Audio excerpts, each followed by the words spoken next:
Hausse des prix des carburants. Comment vont les transporteurs? Olivier Arrigo, bonjour. Bonjour. Merci d'être dans ce studio. Vous êtes le secrétaire général de la Fédération nationale des transports routiers dans le Nord. D'abord, comment les professionnels font-ils face ? Eh bien, avec grande difficulté. On a effectivement cette crise là depuis un petit peu plus d'un mois maintenant, et c'est une crise qui vient surtout se poser sur un contexte économique qui était déjà compliqué pour les entreprises sur cette année 2026. On a des volumes qui sont pas au rendez-vous, les négociations tarifaires étaient compliquées avec les clients, donc on n'avait vraiment pas besoin de cette crise supplémentaire pour mettre en difficulté nos entreprises. Mais quand vous dites cette crise arrive sur des difficultés déjà existantes, on a l'impression que le secteur est toujours en difficulté. C'est un peu le cas. Il y a effectivement toujours une période où c'est un petit peu plus compliqué. Il y a quand même quelques années qui peuvent connaître un peu d'embellie. C'était le cas après Covid sur les exercices 2021-2022. Malheureusement, ça ne dure pas assez longtemps pour permettre aux entreprises de vraiment se mettre en situation pour affronter une nouvelle crise. On va y revenir, mais vous venez de citer le Covid. Est-ce que c'est une période comparable avec le Covid ? Non, parce que alors en termes de brutalité, de rapidité, oui, effectivement, on pourrait le comparer. Maintenant, c'est pas la même situation parce que le Covid était inédit. C'est le cas aussi de la crise carburant, mais on savait qu'on aurait quand même une perspective de revenir à une normalité dans quelques semaines, dans quelques mois. Là, la situation fait qu'on n'a vraiment aucune visibilité sur l'avenir et donc des entreprises qui ne savent pas où aller, qui ne savent pas quelle décision prendre aujourd'hui, si ce n'est faire face à cette crise en répercutant dans leurs prix, en négociant avec leurs clients et dans la mesure du possible d'obtenir une aide auprès du gouvernement pour permettre de passer ce cap difficile. Oui. Mais aujourd'hui, qu'est-ce que pèsent les carburants dans la trésorerie d'une entreprise ? Alors le carburant, c'est le deuxième poste de charge pour une entreprise, c'est environ 25% pour un véhicule poids lourd, donc évidemment c'est un poste des plus sensibles dans l'entreprise. Donc une augmentation comme on l'a connu de plus de 30% là sur un mois, ça se prend sur une trésorerie. En moyenne, les trésoreries dans le transport, elles sont plutôt courtes, on est à 28 jours, en moyenne dans l'économie française c'est plutôt 56 jours, donc on est déjà en difficulté de pouvoir faire face à une situation de trésorerie habituel. Donc là, ce choc-là, il vient effectivement réduire une trésorerie d'entreprise. Aujourd'hui, dans le transport, c'est une grosse quinzaine de jours. Donc c'est compliqué pour pouvoir envisager d'avoir une situation qui revienne à la normale rapidement et qui permette de retomber sur ses pattes. Les aides gouvernementales, ça fait un petit moment qu'on en entend parler. Est-ce qu'elles sont arrivées sur les comptes des entreprises ? Elles se font encore attendre puisque nous devons avoir un décret cette semaine qui nous attendait cette semaine pour définir dans quelles modalités, dans quelles conditions pour obtenir cette aide. Elle est effectivement tardive. L'urgence, elle a plus d'un mois maintenant. Donc la réponse, elle sera la bienvenue, mais elle aurait pu être plus rapide et on espère surtout qu'elle ne sera pas une usine à gaz pour aller la chercher et l'obtenir. Et à quoi elle va correspondre ? Alors c'est un montant forfaitaire qui va aller jusqu'à 500 € pour un tracteur poids lourd, qui va à 70 € pour un véhicule utilitaire léger. Donc c'est à peine un plein de carburant, donc c'est pas ça qui va faire la différence. Ce sera bienvenu, mais c'est pas ça qui va faire la différence. Donc ce que vous dites, c'est l'aide gouvernementale, elle sera la bienvenue quand elle arrivera. Mais en attendant, il faut faire face et donc finalement répercuter ces hausses sur les produits, le transport. On n'a effectivement pas d'autre choix. La marge moyenne d'une entreprise de transport, c'est 1%, chiffre Banque de France. Donc elle n'est pas en capacité de pouvoir supporter cette charge sur ses marges. Donc il faut effectivement qu'elle les répercute sur ses clients. Mais ça veut dire concrètement que les produits de consommation courante vont augmenter pour les gens qui nous écoutent parce que le prix du transport va augmenter. Alors ça aura un impact, après il est plus ou moins important. Si vous achetez une télévision à 3 000 €, effectivement le transport ne va pas forcément représenter grand-chose. Pour certains produits de plus courants, effectivement ça peut être un impact un petit peu plus significatif. Ça va se ressentir nécessairement à un moment ou à un autre dans les prix, mais ça restera relativement résiduel quand même. Alors on compte, je ne sais pas si les chiffres sont bons, mais j'ai vu 620 000 poids lourds en circulation en France, un peu plus de 300 000 porteurs et 220 000 tracteurs, donc c'est quand on peut détacher ou non la remorque pour faire simple.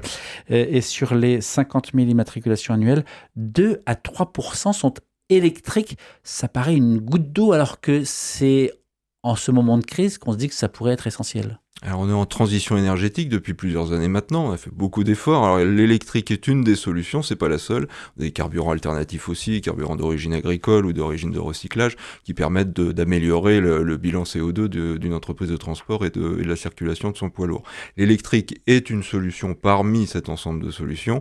Aujourd'hui, c'est la solution qui pose problème en termes de financement, puisque ce sont des investissements qui sont lourds financièrement, et ça ne répond pas forcément à tous les besoins de transport. Donc ça commence à arriver arrivé dans quelques entreprises, il y a des tests, il y en a certains qui commencent à circuler, y compris dans la région. Alors ça ne se voit pas parce que ça ressemble, voilà, on ne voit pas la différence si ce n'est le bruit qui est absent d'un véhicule électrique par rapport à son équivalent thermique au gasoil. Ça commence à arriver, mais effectivement c'est une transition qui va être encore un peu longue. Cette crise pourrait être l'élément qui va accélérer la transition énergétique, mais des entreprises en difficulté, c'est pas celle qui va commencer à s'intéresser à acheter un tracteur poids lourd 2 fois et demi le prix de son équivalent diesel. Oui, j'ai vu que le Windrose, le fabricant chinois de camions électriques, qui d'ailleurs a effectué la semaine dernière sa première livraison aux États-Unis, il est proposé, si on devait l'acheter en France, à peu près 280 000 euros. Est-ce que c'est un ordre de grandeur fiable ? C'est un ordre de grandeur à peu près fiable en comparaison de 120 130 000 pour son équivalent diesel. Je cite Windrose parce que ce poids lourd 100% électrique doit être assemblé dans la région, dans le Valenciennois. C'est ce qui était annoncé. Est-ce qu'on en est encore là ? Est-ce que le projet est en cours ? Est-ce que ça avance bien ? Le projet est effectivement toujours en cours, donc on verra quand est-ce que les livraisons pourront se faire. Mais l'ensemble des constructeurs aujourd'hui ont dans leur gamme une solution électrique. Mais aujourd'hui, on n'en est pas là parce qu'il y a un coût énorme. Alors, celles et ceux qui sont en ville et qui voient régulièrement les petits camions électriques ou des petites camionnettes électriques, ça, vous nous dites, c'est pas la réalité de l'ensemble du secteur. Non, le véhicule utilitaire léger, effectivement, est plus investi sur la solution électrique parce que ça répond aux besoins. Pour un tracteur routier, ça ne répond pas forcément toujours aux besoins d'utilisation de ce véhicule. Donc, quand c'est opportun, les entreprises y réfléchissent et parfois passent le cap et investissent dans l'électrique, mais toutes les entreprises ne sont pas en capacité de pouvoir le faire. Est-ce qu'on parle aussi en termes de transport routier, quand on parle de camions, de tracteurs, du nombre de kilomètres, 500, 600, 700, en fonction du nombre de tonnes, 40 tonnes, 50 tonnes? Est-ce que c'est toujours les mêmes ordres de grandeur ? Puisque j'ai vu qu'on est entre 600 et 800 km d'autonomie, c'est déjà le cas ? C'est effectivement l'autonomie qui constitue le premier problème, on va dire. Voilà, vous avez une activité régionale, vous faites 400-500 km, le véhicule rentre à l'entreprise le soir, il va pas bouger d'ici le lendemain matin, vous avez le temps de faire votre recharge, ça peut répondre aux besoins. Si par contre votre véhicule part pour traverser la France, il sera pas en capacité de recharger en cours de route, donc à ce moment-là, la solution ne répond pas aux besoins. C'est tout simplement sur ces critères-là que l'entreprise va se décider pour savoir sur quoi elle investit aujourd'hui. Oui. L'avenir se veut donc, si je vous écoute, électrique, mais il y a des étapes et des marches avant d'y arriver. Oui, mais cette crise, effectivement, vient finalement... la question, c'est est-ce que ça va accélérer le phénomène ou est-ce que ça va plutôt le calmer puisque les entreprises seront en difficulté financière pour accéder à ce type de solution. Alors, si on n'est pas du secteur, on peut se dire effectivement, mais c'est peut-être une bonne nouvelle pour la planète que cette accélération, finalement, du virage électrique ? C'est une bonne nouvelle pour la planète, c'est une bonne nouvelle aussi pour l'indépendance aussi, puisque ça veut dire pas moins de dépendance aux énergies fossiles. Donc tout ça est plutôt positif, mais on verra dans quelques mois et dans quelques années si effectivement la transition continue. Mais une fois de plus, elle est déjà inscrite très largement et il y a des alternatives autres que l'électrique, je le rappelais, sur les carburants d'origine végétale notamment. Vous avez tout à l'heure commencé en disant que les conditions n'étaient pas forcément très bonnes déjà juste avant cette crise. En termes de défaillance d'entreprise, où est-ce qu'on en est ? On a constaté déjà sur l'exercice 2025 une forte augmentation des défaillances. Dans la région, on était un peu préservé, on était à plus 8% de défaillances en comparaison d'autres régions, notamment de l'Ouest ou de la région parisienne qui culminait à plus de 20% de défaillances. Il est clair que l'activité économique telle qu'on la décrivait amenait déjà ce niveau de défaillance. Cette crise va certainement augmenter le niveau de défaillance puisque beaucoup d'entreprises ne seront pas en capacité de pouvoir faire face à ce choc, puisqu'on est vraiment sur un choc d'une grande brutalité et d'une très grande rapidité quant à son déclenchement en début de mois de mars. Combien de temps est-ce qu'il faut que les entreprises tiennent ? Alors pour celles qui vont pouvoir répercuter, c'est une histoire à l'horizon de fin mai, on va dire. Pour celles qui seront plus en difficulté de pouvoir répercuter leur prix et pour lesquelles l'aide gouvernementale ne suffira pas, le même horizon, c'est plutôt peut-être la disparition de l'entreprise, malheureusement. La disparition de l'entreprise. Qu'est-ce que la Fédération des transports routiers fait dans ces cas-là ? De quelle manière est-ce qu'elle accompagne ou non les professionnels ?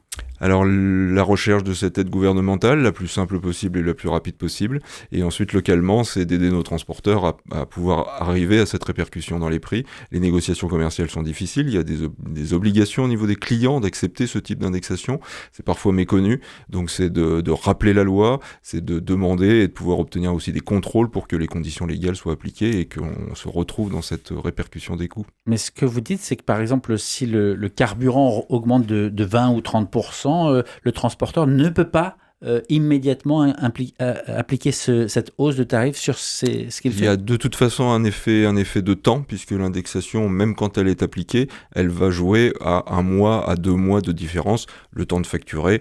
La crise a commencé début du mois de mars, on facture plutôt fin du mois, donc fin de mars, pour être payé à 30 jours, donc fin avril, début mai.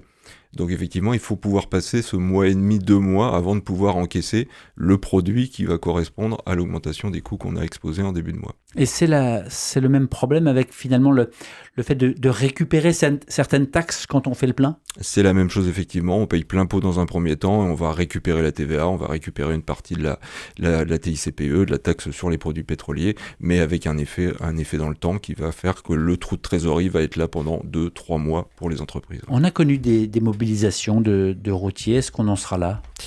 On y réfléchit, ça va dépendre beaucoup effectivement des solutions qui seront proposées par le gouvernement pour permettre aux entreprises de faire face à cette première période là immédiate du mois d'avril et du mois de mai. Si les réponses sont positives, on restera chacun chez soi. Si ça ne l'était pas, on va réfléchir à une mobilisation d'une manière ou d'une autre, oui. Mais Olivier Arrigo, dans le même temps, ce que vous venez de dire, c'est les aides gouvernementales, elles sont les bienvenues, mais finalement elles ne seront pas trop conséquentes et suffisantes pour traverser la crise. Et dans le même temps, vous dites, en fonction du niveau des aides, on va se mobiliser ou non? Tout à fait. Ça veut dire que vous en attendez un peu plus que ce qui est annoncé? C'est-à-dire que ça peut répondre dans certains cas aux besoins du mois d'avril. Le mois de mai sera un nouveau mois et on verra en fonction de la situation s'il y a besoin d'y retourner ou pas, si les entreprises peuvent s'en sortir, si les entreprises peuvent faire face à ce choc-là ou pas. Et la mobilisation dépendra de ces paramètres. Oui. Alors dans l'idéal, un retour des prix à la pompe d'avant-crise d'ici 1 mois, 2 mois, 15 jours, 3 semaines, quelle est l'espérance? Un retour des prix d'avant-crise, ça paraît difficile à envisager. On est tellement soumis à quelques déclarations ici ou là qui fait qu'on repart à nouveau un peu plus dur dans la crise ou que la crise s'allège un peu en fonction de tout ça. C'est vraiment une visibilité qui n'est pas au rendez-vous pour qu'on puisse gérer une entreprise très clairement par rapport à ses achats, par rapport à ses prix, par rapport à sa relation commerciale. Donc c'est encore trop compliqué de dire on va revenir à un moment ou à un autre à une situation qu'on va considérer comme normale. Et on a du mal à envisager quand même que le gasoil revienne au prix qu'on pouvait constater avant crise. On a connu la crise en Ukraine il n'y a pas si longtemps, qui avait aussi amené une augmentation des prix des carburants. On n'est pas revenu à avant le déclenchement de la guerre en Ukraine sur les prix de carburant. Donc il va falloir que ça se retrouve effectivement dans les prix de transport vis-à-vis des clients, vis-à-vis des chargeurs. Est-ce que la taille des entreprises de transport influe ou non sur la crise ? Non, puisque si vous avez 500 poids lourds, vous avez le litrage de carburant qui correspond à l'exploitation de ces 500 poids lourds. Si vous en avez 30, vous proportionnellement, vous avez le même impact, puisque à chaque litre de carburant, c'est une augmentation de 30%.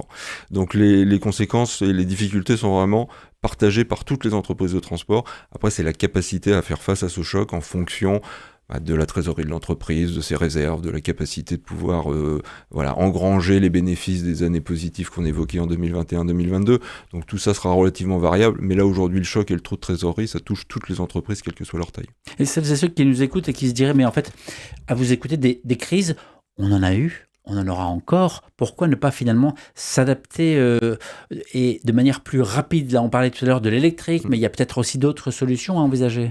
La solution, c'est celle qu'on est allé chercher en 2006 à l'occasion d'une énième crise de carburant qui était l'indexation automatique des prix de transport sur l'évolution du prix du carburant. Ça n'est pas partout respecté, c'est une obligation légale. Donc dans les actions et dans notre mobilisation, c'est aussi d'obtenir que cette obligation soit le cas partout pour que toutes les entreprises puissent effectivement s'y retrouver au-delà du choc de trésorerie, qu'au moins dans leur rentabilité, elles ne perdent pas de rentabilité. Je rappelle, 1% de marge, ça ne permet pas beaucoup de largesse. C'est pas le sujet, mais un élu autour du canal Seine-Nord disait regardez, c'est la preuve de l'efficacité à venir de ce canal Seine-Nord qui va nous permettre d'éviter la présence de camions sur la route et de transporter de manière plus écologique. Est-ce que ça fait partie des solutions ? Ça pourra faire partie des solutions. Le canal Seine-Europe, on en entend parler depuis déjà très longtemps, donc on attendra qu'il soit effectivement au rendez-vous et qu'il soit capable de capter certains flux de transport. Une fois de plus, tous les flux de transport ne répondent pas à la même solution. L'électrique ne répond pas à tous les besoins de transport, le fluvial ne répondra pas à tous les besoins de transport. transport. Donc ce ne sera pas la fin des poids lourds sur l'autoroute A1. Très clairement, il ne faut pas s'attendre à ce résultat-là. Maintenant, si ça permet de répondre à certains besoins de transport, ça fait partie des solutions qui sont à prévoir dans un avenir relativement lointain, puisqu'on en parle encore à plusieurs années, voire même dizaines d'années. Oui. Dans les jours à venir, dans les semaines à venir, le consommateur va continuer de voir l'inflation et les matières qu'il consomme augmenter. Quelle sera la part du transport là-dedans ? Je veux dire, elle est relativement variable, ça dépend de ce qu'on transporte, ça dépend de la valeur, la valeur ajoutée, on va dire, du produit en tant que tel. Mais ce qu'il y a, c'est que cet impact carburant, aujourd'hui, il vaut sur le carburant, il vaudra sur l'ensemble des produits dérivés du pétrole. Donc on va aussi avoir un impact en termes d'huile, en termes de pneumatique, en termes de plastique, qui va se retrouver chez le transporteur et chez le consommateur, lié au prix du transport, mais lié à l'ensemble des fournitures qui dépendent finalement d'un produit pétrolier à un moment ou à un autre dans leur production. Un mot avant de conclure, on a parlé tout à l'heure du camion électrique, vous disiez ça ressemble à un autre camion, un camion électrique, oui. C'est un camion électrique. Moi j'ai vu des images du chinois qui est construit, dont une partie est construite dans la région, le Windrose, qui ressemble pas du tout à un camion électrique, qui est un peu avant-gardiste, qui est très étrange. On n'en est pas là ? Ah, il a un profil effectivement assez inhabituel, on va dire. Ça constituera, quand on commencera à le voir sur la route, ça va constituer un moment de surprise. Mais au-delà de l'esthétique, effectivement, c'est comme pour les voitures particulières. Au début, on voyait nettement la différence entre un modèle classique et un modèle électrique.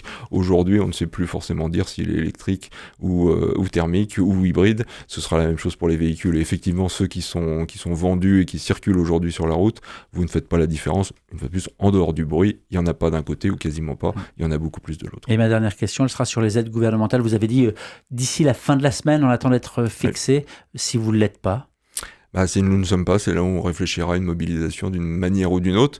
Mobilisation, ça ne veut pas forcément dire qu'on va aller bloquer les routes.